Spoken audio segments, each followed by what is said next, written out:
Have you ever just caught yourself thinking, like you're sitting on the train or lying in bed, and suddenly your brain is juggling 5 completely unrelated things: past mistakes, future plans, grocery lists, deep existential dread, and for no reason at all? It's as if your mind decided it was bored and turned into a circus. Here's the wild part. We've gotten so used to this that silence, real silence, feels uncomfortable. Like something's missing. Like we're doing life wrong if we're not mentally chewing on something 24/7. But here's the thing. You're not broken for wanting peace. You're not lazy for needing mental stillness. You're just human. Thinking is a tool, a sharp one. But try carrying it around all day, and eventually you're going to start cutting yourself. The truth is, you weren't designed to live entirely in your head, and most of the time, you're not even solving anything. You're looping, replaying scenes, arguing with imaginary people. It's exhausting, and half the time you don't even notice it's happening. This video isn't about clearing your mind or sitting cross-legged on a mountain. It's about something more real, understanding that constant mental activity isn't proof of awareness. It's often a distraction from it. And if you've been feeling mentally drained, restless, or like you've forgotten how to just be, you're going to want to stick around. Because once you understand why your brain does this, you'll never see stillness the same way again. Most people don't realize how loud their inner world has become, because it's been like that for so long. It just feels normal. But just because something is familiar doesn't mean it's healthy. We've normalized racing thoughts in the same way we've normalized overwork. Mental exhaustion has become a badge of honor. If your brain isn't constantly buzzing, worrying, and problem-solving, you feel behind, as if you're not being productive. But real clarity never comes from a noisy mind. It comes from the moments when you're finally not trying so hard to figure everything out. Think about it. Have your most powerful insights ever come while you were desperately overthinking in a panic? Probably not. They came in the shower, on a walk, while you were staring at the ceiling, zoning out. Not because you were grinding your mental gears, but because you finally stopped long enough for your deeper awareness to surface. Your brain is like a snow globe. Shake it constantly, and you'll never see through it. But leave it alone for a moment, and the clarity appears on its own. You see, thought isn't the enemy. Constant thought is, because constant thought turns into noise, and the more noise you have, the less space there is for actual awareness to rise. Awareness isn't something you force. It's what's underneath once the dust settles. And here's where it gets interesting. When you stop clinging to every thought, you start noticing how most of them aren't even useful. They're old, recycled stuff you've already dealt with 10 times. They come dressed up like urgent problems, but really, they're just echoes, leftover tension, half-formed worries that don't deserve to be held onto. You were never meant to live entirely up there, inside the mental simulation. That's why nature feels so good. That's why music hits different when you stop analyzing it and just listen. And that's why the best moments in life don't come with commentary. They come with presence. When you stop treating thought as the main character, you start experiencing life again, not just thinking about it. Here's something no one teaches you.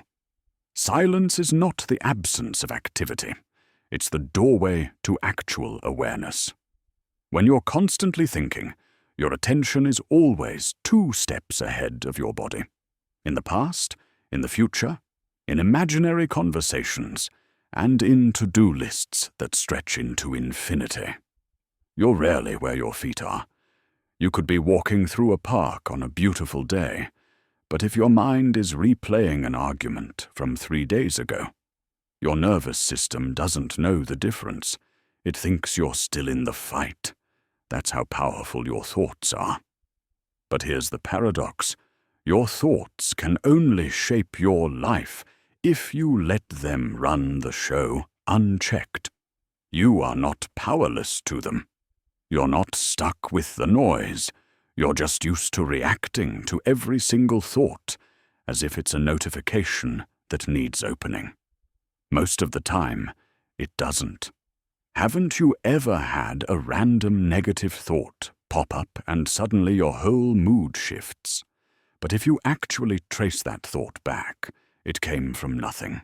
No real trigger, just a habit, a loop, a muscle that got too strong from overuse. This is where stillness becomes powerful. Stillness isn't passive. It's not doing nothing. It's unhooking your identity from the mental commentary long enough to realize you're not obligated to think everything through. Some of your best decisions, the ones you felt in your gut, came from that space. You didn't over-analyze. You didn't talk yourself into or out of it. You just knew. That's the intelligence underneath the mind. It's not chaotic. It's not loud. It's calm. It's grounded. And it doesn't need your constant input. And here's the part that changes everything. When you give yourself permission to stop thinking all the time, you don't become less aware. You become more. You start listening deeper. You notice what you've been missing. And life starts to unfold without needing to be micromanaged. Because clarity doesn't come from thinking harder. It comes from finally being still enough to hear what's been there the whole time. Let's talk about something you don't often hear when people talk about overthinking. It's not just what you're thinking. It's the constant pressure to mentally narrate your existence. Waking up, there's already a dialogue. Eating breakfast, your brain's got commentary. Even while relaxing, your thoughts are asking, "Am I doing this right? Should I be doing something else?" It's like you're never really alone, because the mind has convinced you it always needs to explain, label, and judge every single moment. And that constant noise isn't just tiring. It pulls you away from actually living. Because here's the truth. There is a huge difference between being in the moment and being in your head about the moment. One feels like breathing. The other feels like surveillance. You don't need your mind to constantly track, categorize, and analyze your life like it's building a report. You're not a machine. You're a being. You're not here to process reality. You're here to experience it. And that's why you're not supposed to think all the time. Because the more energy you spend narrating what's happening, the less you're actually there for it. There are entire layers of awareness that only unlock when you stop mentally chasing them. Subtle shifts in your body, emotions that don't need fixing, ideas that rise up on their own. It's like tuning into a radio station you didn't even know was playing underneath all the static. This is where presence becomes powerful, not in some spiritual abstract way, but in a practical, deeply human way. Presence reconnects you with your natural intelligence, the kind that doesn't need a pro or con list to know what feels right. The kind that doesn't rush to speak just to avoid silence. The kind that notices more, feels more, and reacts less. When you're present, you don't need your thoughts to explain the moment because you're in it. And once you get a taste of that clarity, that stillness, that enoughness, you'll start to notice just how much noise you were carrying for no reason at all. You know what's wild? Most of the breakthroughs people are chasing, clarity, peace, confidence, aren't things you add to your life. They're what's left when you stop overcomplicating everything internally. We're taught that success and happiness come from doing more, planning harder, and mentally controlling every outcome. But in reality, it's usually about removing the noise that's in the way of what you already know, already feel, already are.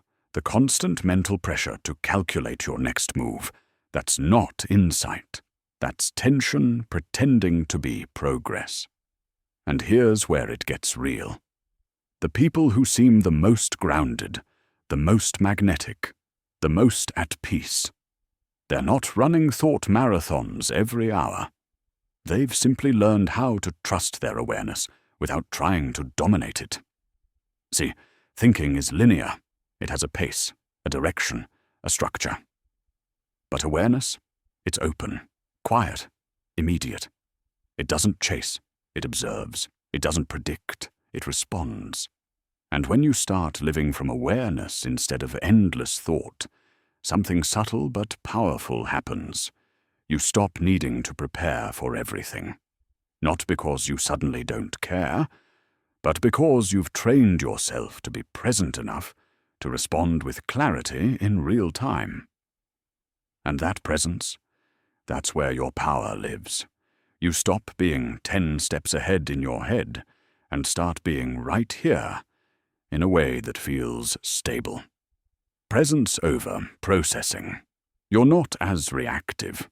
You're less drained, and decision-making doesn't feel like climbing a mental mountain.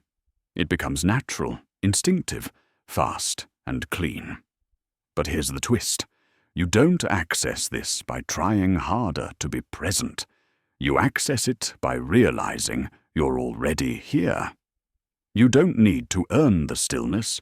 You just need to stop running away from it. That's why you're not supposed to think all the time. Not because thought is the enemy, but because peace doesn't compete. It waits, and it shows up when you're no longer filling every quiet moment with noise. So the next time you feel yourself rushing to fill the silence, try letting it stay just for a few seconds longer. Not to make something happen, but to finally remember what it's like when nothing has to. Here's the truth you probably weren't told growing up. You're allowed to be deeply aware without mentally narrowing every moment. You're allowed to move through your day without constantly solving problems in your head. You're allowed to simply exist without having to justify every second with thought. We live in a world that celebrates constant stimulation, constant motion. We reward the loudest voice, the fastest mind, the sharpest comeback. But nobody tells you how powerful it is to not respond to, not engage every thought, to not chase every conclusion, to not fill every second with mental gymnastics. Because the people who seem the most peaceful, the ones who walk into a room and immediately calm the energy, they're not doing less thinking because they're less intelligent. They're doing less thinking because they've realized that intelligence doesn't always shout. Sometimes it simply watches, it listens, it waits for the moment that actually matters, and it shows up with clarity instead of clutter. That's what you start to unlock when you stop expecting your mind to do all the heavy lifting, because real awareness is already here. It's not buried under 10 more self-help books. It's not hidden in your next breakthrough. It's underneath all of it, quietly waiting for you to notice it again. So, if you've been feeling tired, mentally worn out, or like you're carrying an invisible weight, maybe it's not because you're broken. Maybe you're just thinking too much about things that never needed thinking in the first place. Let your mind be a tool, not your home. And when that silence comes, don't rush to fill it. Welcome it like an old friend. Let it remind you what it's like to be here, without needing to explain it. If you've made it all the way here, I want you to comment, "I'm not my thoughts," below. Just those words. It'll let me know you actually felt this, not just heard it. You felt it. And if you're open to it, share this with someone who's been living in mental overdrive for way too long. They might need the pause just as much as you did. Until next time, stay present, stay grounded, and protect your peace. Like it's gold, because it is, and it always has been.